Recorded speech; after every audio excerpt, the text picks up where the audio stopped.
LCI sur le terrain en Ukraine, les volontaires pour combattre se font de plus en plus rares. L'armée tente de recruter coûte que coûte. Certains hommes sont même embarqués, un peu de force par hasard, dans la rue. Exceptionnellement, une brigade a accepté que nos reporters rencontrent 2 d'entre eux. Alors comment s'adaptent ces hommes qui ne se seraient jamais engagés d'eux-mêmes? Un reportage signé Claire Cambier, Charlotte Lefettet et Sergueï Chestak. Igor est encore novice. Après un mois en centre de formation, il vient de rejoindre la 59e brigade. Tu es trop près des arbres. Essaye de piloter un peu plus vers les champs. Igor gérait un petit magasin de bricolage dans l'est de l'Ukraine. Il a été mobilisé au hasard, une convocation remise alors qu'il sortait de chez le coiffeur le jour de Pâques. Un peu sous le choc parce que c'était un jour de fête. Ce qui me retenait avant, c'est la peur. Il y avait plein de rumeurs, du style on t'envoie d'entrer comme de la chair à canon, sans formation. Tiens ton fusil et vas-y. Il a depuis accepté son sort et s'entraîne ici dès qu'il le peut. C'est au coucher du soleil que nous le retrouvons. Il s'apprête à partir sur le front pour la 2e fois de sa vie. Point de situation au centre de commandement. Cette partie-là, elle n'est plus à nous. Je ne me sens pas très bien. Ce matin, ils ont fait un assaut. Dans son unité, pas de jugement. Tout le monde reconnaît avoir eu peur lors des premières missions.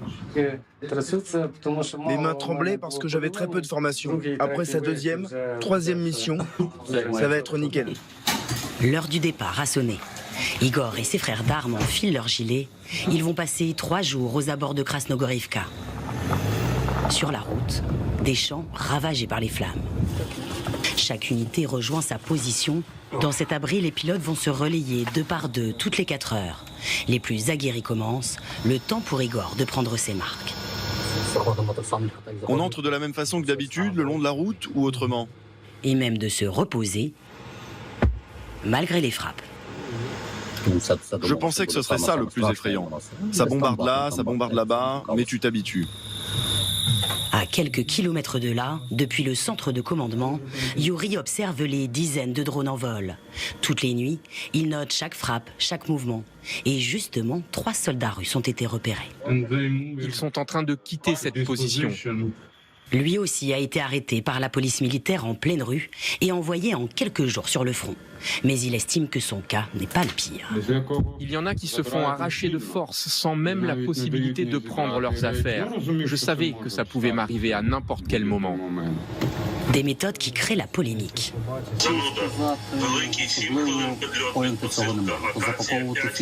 Choper tout le monde au hasard, comme ça se fait maintenant, ce n'est pas correct. Il faut motiver autrement. Les autorités estiment qu'elles n'ont pas le choix face au manque de volontaires. Tu voles comme ça, sois bien au milieu. Les anciens enchaînent les conseils. Cette nuit, Igor aura aidé l'infanterie à réaliser de nouvelles frappes. Lui qui ne se serait jamais engagé lui-même, compte bien dorénavant tout faire pour être à la hauteur. Voilà, donc un reportage depuis le terrain, vous savez, où LCI vous fait vivre au plus près cette guerre depuis l'invasion de la Russie. On le voit, général François Chauvency, toujours cette difficulté de l'Ukraine pour bien recruter, amener des hommes. Je rappellerai juste cette disposition. Depuis le 18 mai, tous les hommes âgés de 18 à 60 ans disposent de 60 jours pour s'identifier auprès d'un centre de recrutement ou par une application Internet. Passer ce délai, il y a une amende ou alors on peut être en effet amené de force. C'est quand même une grande difficulté aujourd'hui auquel doit faire face l'Ukraine. Cela s'explique aisément. En gros, 30 mois de guerre, pour faire simple, des pertes énormes sur le terrain, même si elles ne sont pas dites officiellement. On sait que les combats sont âpres, acharnés. L'armée de métier, elle a été laminée depuis le début de cette guerre, donc il faut bien sûr les mobiliser, ensuite il faut les réservistes, ensuite il y a la conscription, tous ces éléments, et on peut parfaitement comprendre que, vu les images qu'on voit régulièrement, qu'un certain nombre de jeunes hommes n'aient pas du tout envie d'aller sur le champ de bataille, surtout qu'on voit qu'il n'y a pas de victoire à la clé. À la date d'aujourd'hui, on se bat pour 100 mètres. 100 mètres, pourquoi ? Et du côté russe, c'est pareil d'ailleurs, on se bat pour quelques mètres carrés. Alors effectivement, quand il n'y a pas d'abord l'aspiration à la victoire, comme ça a été le cas il y a à peu près un an, avec cette grande contre-offensive qui a échoué, quand on sait qu'il y a, d'après le Washington Post, 650 000 Ukrainiens en état de porter des armes à l'étranger, que l'armée de métier, il y a des reportages, pour ce qu'il en reste, des reportages de différents médias, notamment français, qui disent ils en ont un petit peu assez de voir que tout le monde se défile devant la responsabilité de défendre son pays, parce que c'est ça la question, c'est défendre son pays.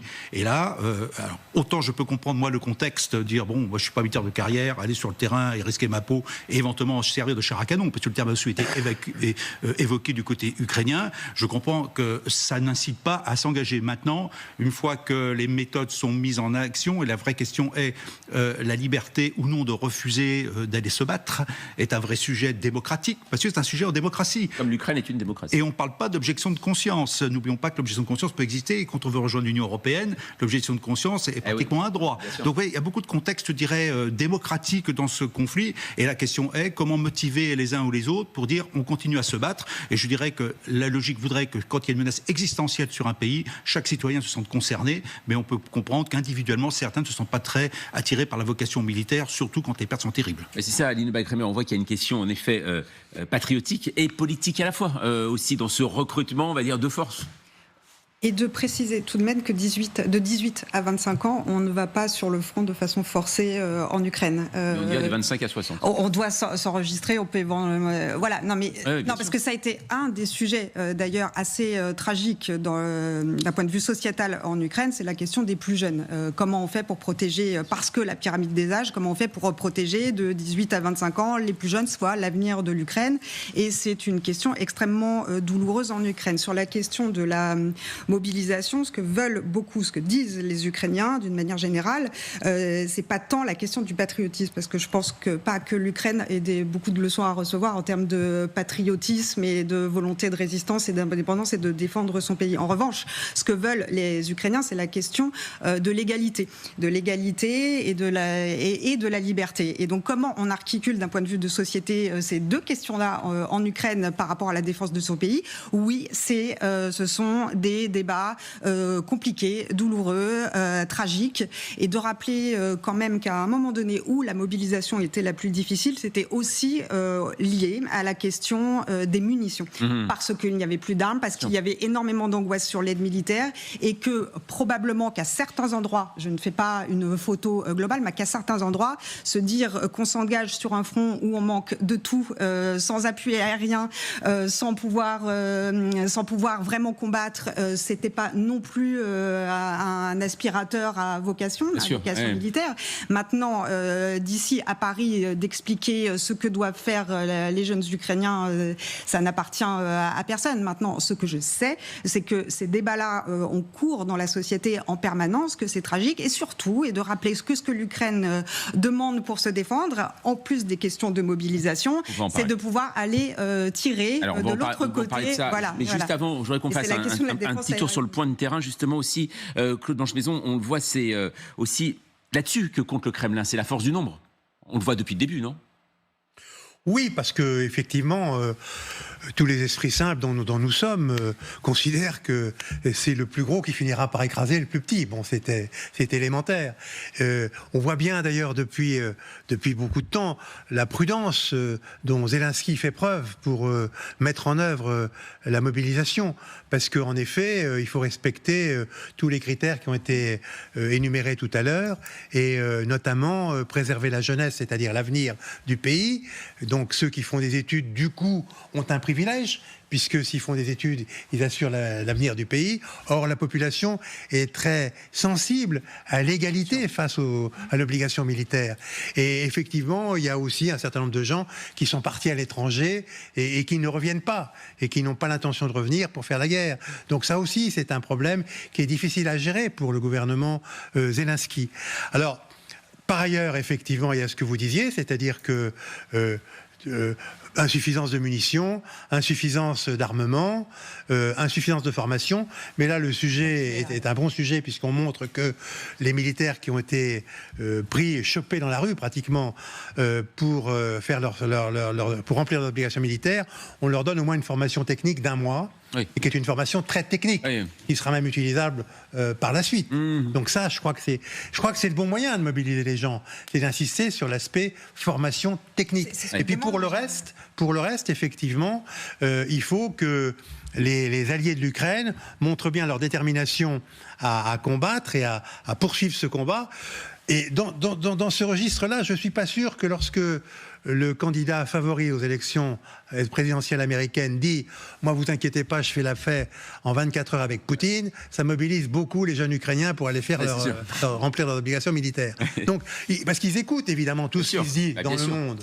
Et c'est pour ça que Zelensky va à Londres, va partout, pour s'assurer du soutien des pays occidentaux. Alors, Ulrich Boudin, vous vouliez réagir? Deux, trois petits éléments. Effectivement, ces arrestations dans la rue, alors qu'ils sont quand même pas la majorité, mais effectivement, c'est un phénomène, notamment dans certaines villes comme Odessa. Effectivement, c'est malheureusement connu. C'est aussi un peu la conséquence, justement, de ces mois de tergiversation sur la nouvelle loi de mobilisation en Ukraine, avec effectivement des règles qui étaient absolument pas claires et où finalement, il n'y avait pas véritablement de registre centralisé de l'ensemble des personnes mobilisables. Ça a aussi provoqué une espèce de pénurie, alors au-delà des combats en eux-mêmes qui effectivement peuvent calmer certaines motivations, mais ça a aussi provoqué une espèce de flou où les gens ne savaient pas trop s'il fallait vraiment s'engager ou pas, et d'autant plus qu'il n'y a toujours pas et ça peut se comprendre en temps de guerre, mais il n'y a toujours pas de date de fin non plus. On sait que c'est une demande qui commence à monter aussi de la part des soldats qui sont mobilisés depuis 2 ans, de savoir finalement est-ce qu'un jour en fait on a une porte de sortie ou pas, et donc finalement s'engager aujourd'hui, alors maintenant la nouvelle loi est passée, donc les règles sont plus claires, mais c'était compliqué de savoir jusqu'au mois de mai, on s'engage dans quelles circonstances et jusqu'à quand. Donc ça, c'est un premier point. Deuxième point dont je voulais parler aussi, c'est effectivement toutes ces personnes qui sont à l'étranger. On voit bien que c'est un vrai sujet. Il commence à y avoir une discussion, notamment en Pologne, de monter des brigades de volontaires formées par les Polonais qui seront ensuite envoyés en Ukraine, un petit peu sur le modèle de ce qu'avait fait la France avec les Polonais en 1939 d'ailleurs. Mais donc effectivement, il y a tout un certain nombre de choses qui se mettent en place, mais ça prend pas mal de temps. Et un dernier point sur la Russie, alors certes, effectivement, le pool humain de la Russie est bien plus important, mais il faut bien oublier qu'en Russie, il n'y a pas de mobilisation. Donc dans ce cadre-là, elle s'appuie sur des volontaires avec des salaires mirobolants versés par l'État fédéral et par les régions. Et pour le coup, ce que l'on constate ces derniers mois, c'est qu'au même titre que les Ukrainiens n'ont pas forcément non plus envie de s'engager dans une boucherie, côté russe, en fait, c'est la même chose. Les Russes et les régions et l'État fédéral sont obligés d'augmenter en fait les primes versées aux volontaires parce qu'il y en a de moins en moins. Alors, il y en a suffisamment pour remplacer ceux qui tombent au front tous les mois, mais on n'a pas non plus. Enfin, il faut pas partir avec l'idée que la Russie a un pool humain en fait inépuisable. Inépuisable en fait, parce que eux dépendent de volontaires qui ne s'engagent que pour l'argent.